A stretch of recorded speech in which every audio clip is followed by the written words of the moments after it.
Nós vamos ler o Atos 8, do verso de número 1 ao verso de número 4. Voltou. Demorou, mas voltou. Nós vamos nos demorar um pouco no verso 1, tem muita coisa para entender. Vamos ler as duas primeiras palavras do verso 1. As duas, a gente vai demorar um pouquinho aqui. Quais são as duas primeiras palavras do verso 1? E Saulo. Bom, olhe para mim, a gente vai estudar um pouquinho isso. Tenho que estudar, pastor? Tem. Muito. Porque aqui, pela segunda vez, de muitas, aparece o nome de Saulo. Ou Paulo. Só uma observação, o nome de Saulo nunca foi mudado para Paulo, tá? Saulo e Paulo é a mesma coisa, que depende do idioma, depende de quem estava falando. Alguns chamavam de Saulo e outros de Paulo, mas o nome continuou mesmo. A gente vai ver muito esse homem a partir de agora, muito. Então, já que a gente vai ver muito, eu escolhi hoje trazer uma introdução sobre ele. Vamos entender quem é ele. Pastor, mas como que a gente descobre quem é ele? Pela própria Bíblia. Eu não vou pedir para você abrir, eu vou citar. Tudo que eu falar aqui vai estar na própria Bíblia sobre o Paulo, ou sobre o Saulo. A primeira coisa é uma curiosidade. Eu anotei aqui. O nome Saulo, em aramaico, é Saul. Aramaico é a língua antiga que os hebreus falavam. Então, Saulo, em aramaico, é Saul. Vocês se lembram de alguém? O primeiro rei de Israel tinha o nome Saul. Por que o Saulo recebeu o mesmo nome do primeiro rei? A gente não sabe exatamente porquê, mas uma coisa é certa. Além do nome ser igual, a tribo era a mesma. Romanos 11:1 vai dizer que Paulo mesmo vai dizer que ele era da tribo de Benjamim, a mesma tribo do rei Saul. Isso é apenas uma informação, temos mais outras informações. O Saulo, ele tinha uma dupla cidadania, e isso fez toda a diferença, conforme Deus ia usando ele. Dupla cidadania, o que é isso, pastor? Por exemplo, tem pessoas que têm a cidadania brasileira e a americana e a argentina, enfim. E as duas cidadanias de Paulo, primeiro, ele era judeu, então ele tinha cidadania judaica, e segundo, que ele era romano, ele tinha a cidadania romana. A judaica você encontra em Atos 21:39 e a romana em Atos 22:27. Uma outra informação importante é que o Saulo, no mínimo, pelo menos ele era bilíngue, ele falava duas línguas. Alguns dizem que ele falava aramaico também, 3. Mas é certo, conforme o texto de Atos 21:37, que ele falava grego, e o Atos 22:3, que ele falava hebraico. Era um homem muito estudado, muito culto. Em nível de cultura, em nível de capacidade humana, Paulo estava muito acima de Pedro. Tanto é que se você ler as cartas de Paulo, escreveu 13 cartas. A maior parte do Novo Testamento é escrito por Paulo. Se você ler as cartas de Paulo e ler as cartas de Pedro, você vai ver que a diferença é muito grande. É muito mais fácil entender o que Pedro está falando do que o que Paulo está falando. Por quê? Porque sei lá, vamos dar um exemplo aqui. O Paulo é como se fosse uma pessoa que tem uma formação, um mestrado, até um doutorado. E o Pedro era aquele que fez no máximo a 4ª série. Entende? Assim, a nível de comparação. Então Paulo, ele era bilíngue, falava grego e hebraico. Só que ele não tinha só um conhecimento no campo do intelecto. Ele tinha um conhecimento bíblico muito grande. Lembrando que a Bíblia deles era o Antigo Testamento, não tinha ainda o Novo. Eu anotei aqui também, essa informação você encontra em Atos 22:3, que ele era fariseu. Já estudamos um pouquinho aqui quem era o fariseu. Uma seita que surgiu no período intertestamentário, que dominava a lei, conhecia tudo da lei. Não só conhecia, eles procuravam obedecer a lei em cada detalhe. Dava o dízimo até do hortelã, do endro e do cominho. E adivinha de quem Paulo era discípulo? De Gamaliel. Já estudamos aqui o Gamaliel. aquele homem que intercedeu pelos apóstolos, se esse movimento é de Deus, vai permanecer. Paulo aprendeu com ele. Paulo não era pouca coisa, humanamente falando, tá? Só que apesar de tudo isso, o Paulo, ele vai dizer em 1 Timóteo 13, contando o testemunho dele, após sua conversão, ele vai dizer que, nessa época aqui que a gente está lendo, ele era blasfemo, quer dizer, blasfemava contra Deus, ele era perseguidor, e disso não temos dúvida, e a gente vai ver, e ele era insolente. Pessoa insolente é uma pessoa desrespeitosa. Então, eu trouxe aqui uma breve introdução de quem é Paulo, porque a gente vai ver muito sobre ele. Então, quando a gente for falar dele, não vai precisar gastar tanto tempo, que a gente já está gastando tempo aqui.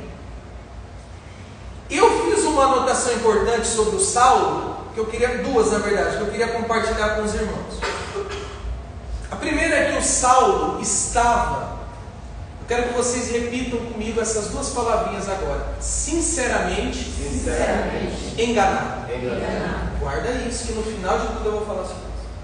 Por que sinceramente enganado? Porque tudo que o Saulo fez contra os cristãos, que a gente vai ver a partir de hoje, ele fez com boa intenção.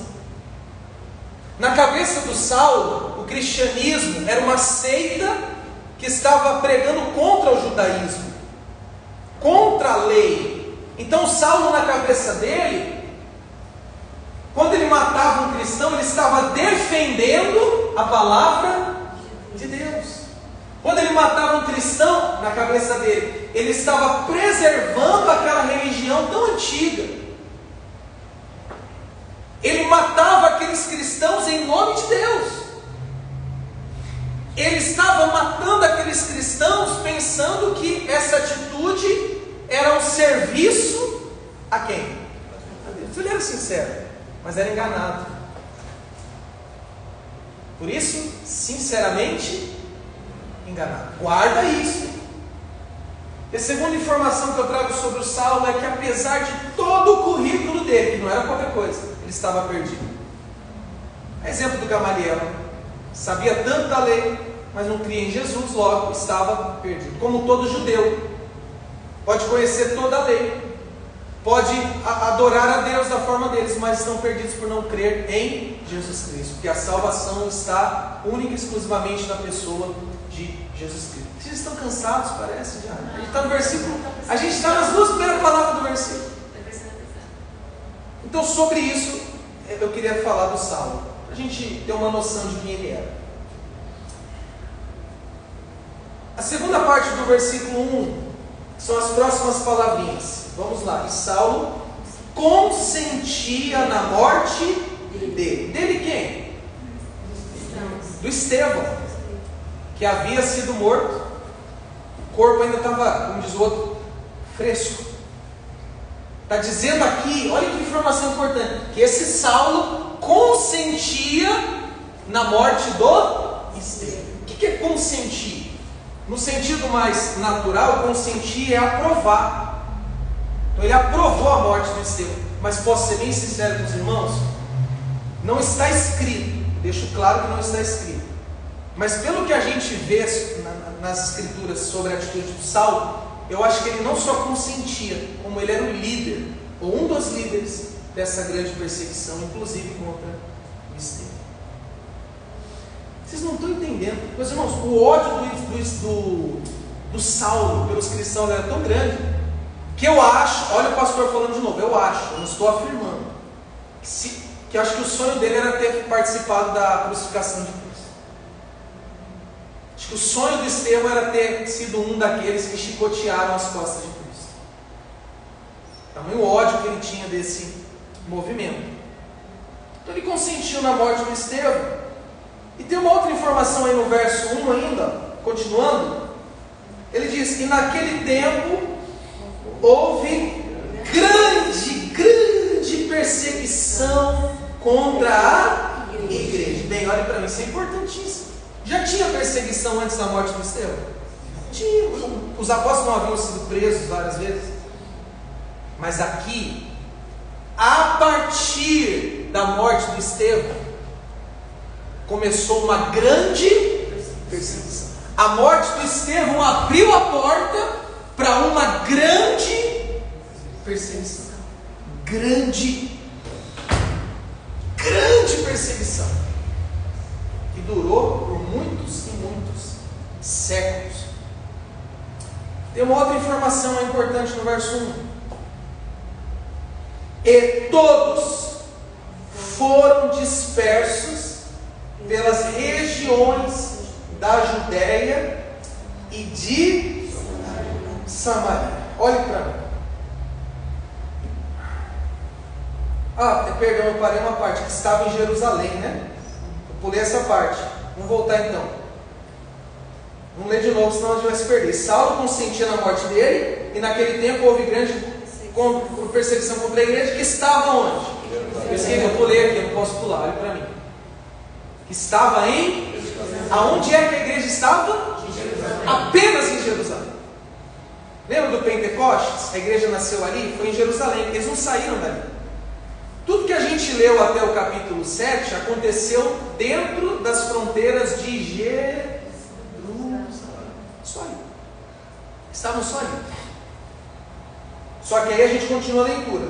E todos foram dispersos pelas regiões da Judéia e da onde?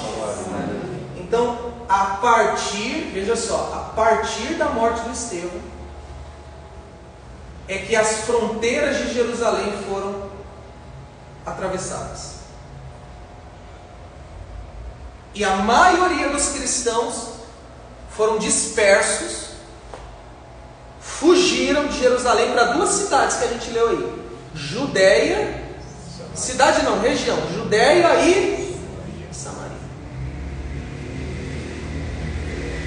Isso lembra, vocês lembram de alguma coisa quando a gente fala esses três nomes?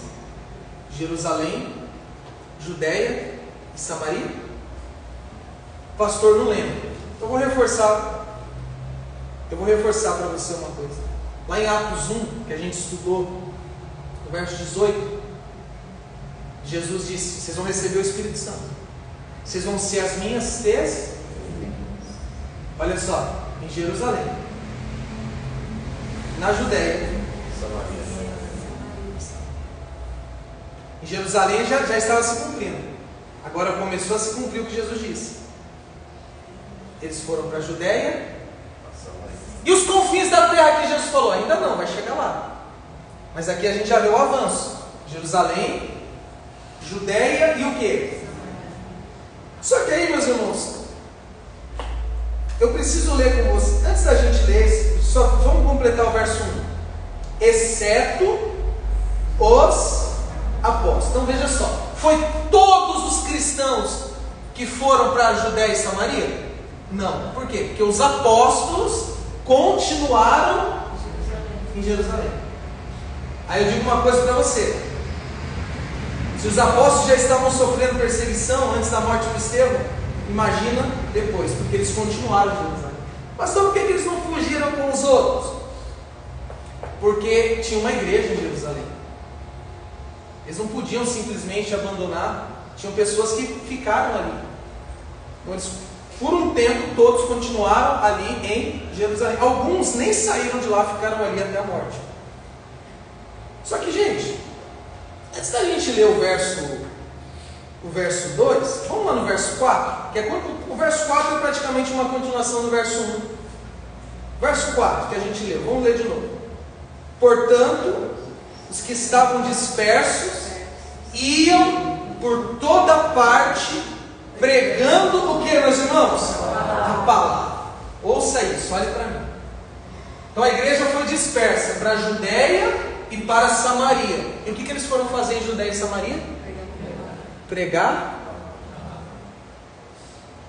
Pastor, normal, eu pego aqui minha Bíblia, eu vou ali na rua e prego a palavra. Você está falando de épocas diferentes. A gente acabou de ler que a morte do Estevão abriu uma porta para uma grande perseguição. E eles saíram fugindo dessa perseguição, mas enquanto eles fugiam dessa perseguição, eles foram anunciando a palavra de Deus. Meus irmãos, não foram apenas os homens que atravessaram as fronteiras de Jerusalém. A palavra de Deus atravessou as fronteiras de Jerusalém. O ide estava sendo cumprido. Marcos 16:15, Jesus diz: ide por todo o mundo, pregai o evangelho a toda. Eles estavam indo, começaram a ir, debaixo de muita perseguição. Eles não saíram de Jerusalém e deixaram o evangelho lá, eles levaram o evangelho com eles pela Judéia e pela Samaria. Eu tenho duas anotações que eu fiz sobre isso. A primeira delas, ouçam isso. Esses homens estavam mais comprometidos com o evangelho do que com a própria vida. Porque se eles fugissem de Jerusalém e deixassem o evangelho lá, a gente já vê que eles estavam preocupados com a própria vida. Mas eles fugiram e levaram o evangelho junto e foram pregando. Porque eles estavam mais comprometidos com a missão que Deus havia dado a eles do que com a própria vida. Gente, você está falando de homens que morreram. E morreram por uma única causa: não negaram a fé em Jesus e falaram de Jesus. Está entendendo o nível de comprometimento com Cristo? Vocês estão vendo o nível de comprometimento com o Evangelho? Vocês estão vendo o nível de amor pelas outras pessoas? Vocês estão vendo o nível de empenho que havia neles? A gente morre, mas a gente morre pregando o Evangelho. A gente perde a nossa vida, mas a gente perde a nossa vida ganhando outras vidas para o reino de Deus. Compromisso. E isso só era possível porque eles estavam cheios do Espírito Santo. Meus irmãos, se estamos em Cristo, estamos cheios do Espírito Santo. E para que estamos cheios do Espírito Santo? Para ter condições de viver e anunciar o verdadeiro Evangelho de Jesus Cristo. Não, pastor, anunciar o Evangelho é coisa de pastor. Os apóstolos ficaram em Jerusalém. Quem fugiu foram pessoas comuns, mas também levaram a pregação do Evangelho. Porque falar de Jesus não é dever de pastor, é dever de todo cristão, todo salvo. Amém, meus irmãos? E a segunda informação que eu trago sobre tudo isso que a gente está lendo, e essa eu vou pedir para os irmãos repetir comigo. Vocês podem? Diga assim: Deus tinha um propósito na perseguição. Gente, a morte do Estevão não foi em vão, não. Cadê Deus na hora da morte do Estevão? Cadê Deus na hora que o Estevão estava sendo apedrejado? Por que Deus não livrou o Estevão? Porque Deus tinha um propósito na morte do Estevão. Qual? Levar o Evangelho para além das fronteiras de Jerusalém. Porque se o Estevão não tivesse morrido, a grande perseguição não iniciaria. E se a grande perseguição não iniciaria, ou não iniciasse, eles não iam para a Judéia, eles não iam para Samaria. Outras pessoas não receberiam a oportunidade de ouvir a palavra de Deus. Tinha um propósito. Gente, isso daqui a gente vai ver mais para frente, com mais detalhes. Mas a morte do Estevão foi um divisor de águas para a igreja. O tanto de alma que vai ser ganho a partir de agora que a gente vai ler, o tanto de gente que vai ser alcançada, o reino de Deus vai avançar, porque Deus tinha um propósito. O Estevão teve que morrer para que tudo aquilo acontecesse. Deus tinha um propósito. Guarda isso. É duas coisas que eu preciso que você guarde. Aquela primeira lá, sinceramente enganado, e que Deus tinha um propósito. Isso a gente vai voltar lá no final da mensagem. Vamos caminhar para o verso 2. Atos 8:2. E homens piedosos transportaram Estevão para o seu sepultamento e fizeram grandes lamentações por ele. Veja só, meus irmãos, sabe o que significa isso na prática? A igreja, os irmãos deram a Estevão um enterro digno. Não deixaram o corpo do Estevão lá para os urubus. Pegaram o corpo do Estevão. Os irmãos, não foi a família dele que fez isso. Foram a igreja, os irmãos, se uniram e deram ao Estevão um sepultamento digno. E não apenas isso, eles ficaram de luto por causa do Estevão. Você viu que a gente leu que eles fizeram muitas lamentações? O que é isso? É luto. Meus irmãos, vejam o nível de amor que havia entre os irmãos. A morte do Estevão doeu como a morte de um parente, doeu como a morte de um filho, doeu como a morte de um pai. Normalmente, vamos ser sinceros, normalmente a gente chora quando pessoas da nossa família partem. Geralmente é assim. Se não chorar, tem uma coisa errada. Só que eles não estavam chorando pela morte de um familiar, estavam chorando pela morte de um irmão em Cristo. Oh, gente, que nível de amor, hein? Como eu oro, como eu peço que Deus dê a nós esse nível de amor. Da gente, vou falar aqui, vocês não ficam bravos comigo não, tá? Um de nós vai morrer um dia. Quem vai primeiro, eu não sei. Mas se a gente tiver esse nível de amor, quando qualquer um de nós partir, nós vamos sentir a dor como se estivéssemos perdendo alguém da nossa própria. Que Deus nos dê esse nível de amor. Eles não, sabe, gente, eu mandei um vídeo lá no grupo esses dias de algo que um pastor falou. Eu quero que isso aconteça aqui. Eu não quero que vocês sejam apenas companheiros de culto, sabe? Nós vamos para o culto junto. Não, a gente tem que ser irmão. A gente tem amado os nossos irmãos, a gente tem se preocupado com o outro.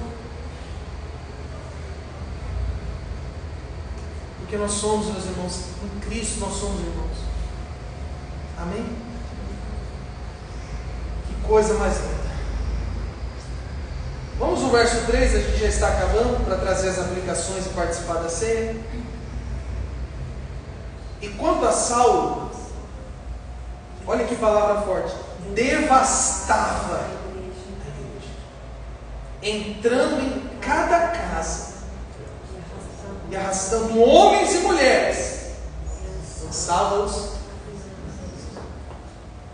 Entende o que o Saulo falou de si mesmo que ele era antes de Cristo?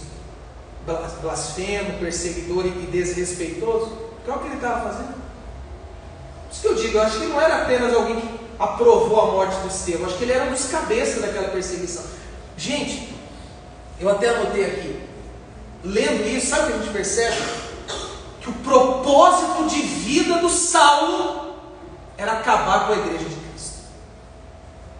Saulo, qual é o seu sonho? Acabar com a igreja.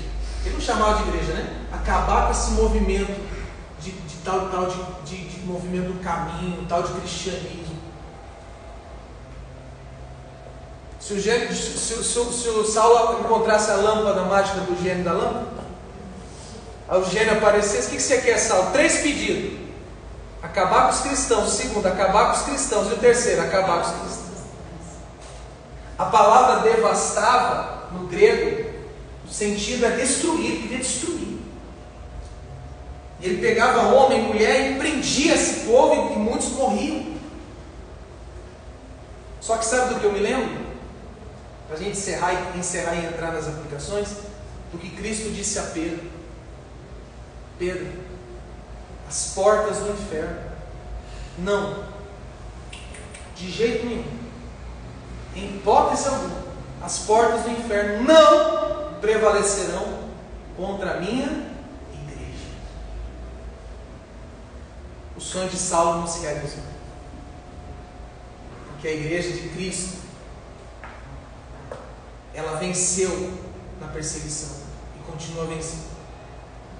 Porque não é a igreja dos homens, é a igreja de Cristo. E as portas do inferno não prevalecem. A perseguição não fez mal, a perseguição fez bem ao corpo da igreja de Cristo. Bem, meus irmãos, nós vamos parando por aqui a leitura. Eu quero trazer as aplicações para a gente cear. Acho que a parte mais importante é agora, tá? Porque agora a gente vai falar da gente. Aqui a gente estudou. A gente vai falar da gente agora. Primeira aplicação que eu trago. Lembra do sinceramente enganado? Paulo, eu disse que estava sinceramente. Sabe qual que é a primeira aplicação que eu trago aos irmãos? É que sinceridade não salva ninguém. Como vocês precisam ouvir isso? Vocês não têm ideia. Sinceridade não salva ninguém. Muitos de nós, se vocês entenderem isso, gente, é transformador. Muitos de nós vivemos por anos num falso evangelho. Alguém se identifica? Quem? Deixa eu ver, quem se identifica? Você era sincero lá? Não era sincero, misericórdia. Vocês acreditavam no que acreditavam com sinceridade? Vocês faziam o que faziam com sinceridade? Vamos lá, alguns me conhecem aqui. Olha bem para mim. Deixa eu arrumar o cabelo. Olha bem para mim. Vocês acham que eu era sincero? Honestamente. Sim. Alguns aqui já me viram ensinar coisas das quais eu me arrependo amargamente. Eu era sincero? O que vocês acham? Sim. Eu era. Só que a minha sinceridade e a sua sinceridade não podia salvar a gente não. Se Cristo não fosse misericordioso conosco, a gente estaria perdido, mesmo sinceros. Se você tem pessoas queridas vivendo um falso evangelho, olhe por elas. Mas elas são sinceras, Deus vai ver. Sinceridade não salva. Hoje eu não tenho medo de falar. Não é medo, é que antes não era tão claro para mim, mas hoje eu tenho clareza, eu estava perdido. Aquele pastor que alguns conheceram há uns anos atrás, se morresse naquela época, ia para o inferno. Mesmo com sinceridade. Mesmo não fazendo nada de errado. Mas sabe por que eu estava perdido? Porque eu confiava na minha justiça e não em Cristo. Sinceridade não salva. Nós, eu não falo todos, mas a maioria de nós, pelo menos os que vieram do mesmo meio que eu vim, nós estávamos igual a Saulo. Sinceramente, vocês não. Sinceramente, e Deus foi tão bom para a gente. Como foi com Saulo, e a gente vai ver no capítulo 9, mas a segunda aplicação é uma reflexão. Nós temos amado os nossos irmãos? Nós temos amado uns aos outros? Porque quando a gente vê a igreja toda chorando a morte do Estevão como se fosse um parente, a gente vê que o nosso amor uns pelos outros está, honestamente, está muito aquém do que deveria ser. A gente deve orar. Vamos orar, meus irmãos, pedindo a Deus: Deus, ensina-nos a amarmos uns aos outros. A terceira aplicação é outra pergunta. Nós temos anunciado o Evangelho? Eles estavam somente em Jerusalém. E Deus, o plano de Deus era outros lugares. Se a gente não tomar cuidado, meus irmãos, a gente se acomoda aqui dentro. Nós vamos completar um ano de Lugar do Recomeço em agosto. Nesse um ano que você está recomeçando com a gente, para quantas pessoas você falou de Jesus? Primeira pergunta, de Jesus. Para quantas pessoas você anunciou: Cristo morreu por você para te salvar? Você precisa de Cristo. Quantas vezes nesse recomeço você falou para alguém algo que você ouviu aqui? E como eu disse, o dever de falar de Cristo é de todo cristão. E assim, quantas vezes, não é promovendo o Lugar do Recomeço, mas assim, bem sincero, quantas pessoas você já convidou para participar de um culto aqui com a gente? nesse período que nós estamos juntos? Quantas? Mas por isso não é importante, gente. Nós estamos vendo uma igreja comprometida com o Evangelho. E podem falar o que for. O lugar de recomeço não é perfeito, está longe de ser. Nós temos tanta coisa, nós somos um bebê recém-nascido. Mas uma coisa eu garanto, e eu não garanto por conta de mim, mas por conta da graça de Cristo, nós estamos comprometidos com o Evangelho. Nós estamos comprometidos com a palavra de Deus. Então tenha dentro de você esse comprometimento com Cristo. Fale de Cristo. E sempre que você tiver a oportunidade, convide alguém para participar de um culto aqui com a gente. Sem fazer promessas a ela. Mas eu pergunto a você, a mensagem que nós pregamos aqui é o Evangelho ou não é? Então se ela vier, ela vai ouvir o quê? E se ela ouvir o Evangelho, ela pode ser salva. Esse é o nosso compromisso. E a quarta e última aplicação, que é muito, muito grande. Em tudo, Deus tem um propósito. Em tudo, vou repetir, em tudo, Deus tem um propósito. Só que esse propósito não tem a ver comigo e com você. Esse propósito tem a ver com o reino dele. Tem coisa que você passou, você fala, poxa, agora eu estou falando, passou no meio evangélico, igrejas que você já andou por aí. Mas por que eu perdi tanto tempo? Não, você não perdeu tempo. Eu não perdi tempo, hoje eu entendo. Deus tinha um. É o sentido da afirmação de Paulo em Romanos 8. Sabemos, pois, que todas as coisas cooperam juntamente para o bem daqueles que amam a Deus e que foram chamados conforme o seu propósito. Conforme o seu propósito. Tudo que acontece na nossa vida é para o bem do propósito de Deus. E qual que é o propósito de Deus? Salvar pessoas. Salvar pessoas. Ajudar pessoas. Então olhe para as experiências mais amargas que você teve na sua caminhada cristã. Olhe para as experiências mais amargas que você está tendo hoje na sua caminhada cristã. E lembre-se, nisso, nessa dor, nessa decepção, nesse luto, nesse problema, por detrás dessa dor, Deus tem um propósito. Um propósito eterno. Um propósito que vai trazer glória para o nome dEle. Um propósito que vai fazer o reino dEle avançar. Porque nunca foi sobre nós, sempre foi sobre Ele. Mais importante do que a vida do Estevão era o propósito que Deus tinha. E mais importante do que os nossos caprichos, mais importante do que as nossas vaidades, mais importante do que os nossos sonhos, mais importante do que você, mais importante do que eu, mais importante do que o lugar do recomeço é a glória de Deus. E o que tiver que acontecer para que Ele seja glorificado, vai acontecer. Por mais que a gente sofra, por mais que a gente chore, por mais que a gente se decepcione, por mais que doa, Ele será glorificado. Amém, meus irmãos? Porque tudo é dEle, por Ele. E para Ele, e a Ele seja glória e honra para todo sempre. Comece a olhar dessa forma. Deus é soberano, tem um propósito dEle através das minhas dores e da minha vida. Ufa! Vamos ficar de pé, vamos orar.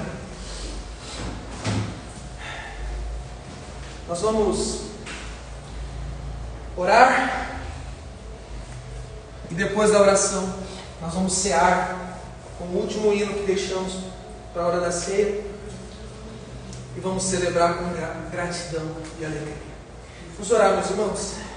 Ó Deus,